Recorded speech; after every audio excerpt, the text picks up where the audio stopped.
আসসালামু আলাইকুম প্রিয় বন্ধুরা, আজকে আপনাদেরকে আমি জামের কলম দেখাবো। তো দেখেন কিভাবে আমি জামের কলমগুলা করতেছি। এই যে দেখেন একটা রুট স্টক, সুন্দর একটা সুস্থ সবল রুট স্টক আমরা এভাবে কেটে নিব।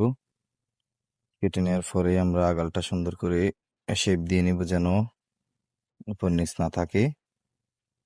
এই যে দেখেন এইভাবে সুন্দর করে কেটে দিব। দেওয়ার পরে ভি আকৃতি করে আমরা ফালি করে নিব। ক্যাম্বিয়ান লেয়ার, অবশ্যই ক্যাম্বিয়ান লেয়ারে ভি আকৃতি করে ফালি করে নিবেন। নেয়ার পরে আমাদের যেই সায়ন গুলো আছে, এটা হচ্ছে কালো জামের সায়ন। তো এই সায়ন গুলো আপনারা নিবেন, চেষ্টা করবেন 2 চোখ রাখার জন্য, সবচেয়ে বেটার হয়। 2 চোখ রাখলে সবচেয়ে বেটার হয়। এভাবে 2 চোখ রেখে আপনারা সুন্দর করে এটা ভি আকৃতি করে কেটে নিবেন। একটানে কাটার চেষ্টা করবেন সব সময়। কোনো ধরনের ময়লা এবং বালি যেন না থাকে ওইদিকে খেয়াল রাখবেন। এভাবে সুন্দরভাবে কাটার পরে আপনারা ভি আকৃতি করে যে কাটছেন, ভি আকৃতির এভাবে রুট স্টকের সাথে যেকোনো এক পাশ মিলিয়ে আপনারা বসিয়ে দিবেন।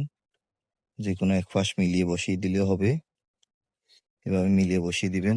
দেওয়ার পরে আমাদের যে পলিথিনগুলো টানলে বাড়ে, এরকম পলিথিনগুলো কিন্তু টানলে বাড়ে, এরকম পলিথিন নিবেন আপনারা। পলিথিন নিয়ে একদম ভালো করে এয়ারটাইট করে বেঁধে দিবেন।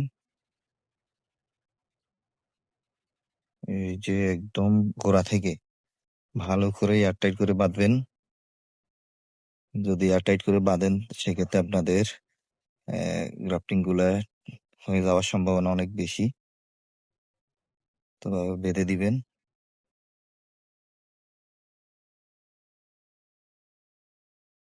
এভাবে বেঁধে দেওয়ার পরে চেষ্টা করবেন আর একটা পলিথিন দিয়ে আপনারা একদম টপ পর্যন্ত শুধু চোখটা খোলা রেখে, শুধু চোখ খোলা রেখে একদম টপ পর্যন্ত এভাবে ফেঁসিয়ে দিবেন। এই যে আমি যেভাবে দেখাচ্ছি, এই যে চোখটা খোলা রাখছি আমরা, চোখ খোলা রেখে এভাবে একদম উপর পর্যন্ত মিলিয়ে দিবেন।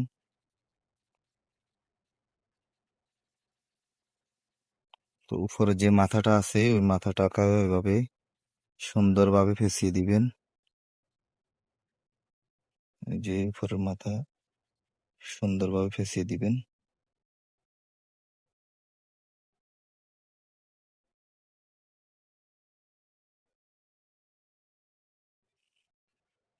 এইভাবে বেঁধে দিবেন, একটা বান দিয়ে দিবেন।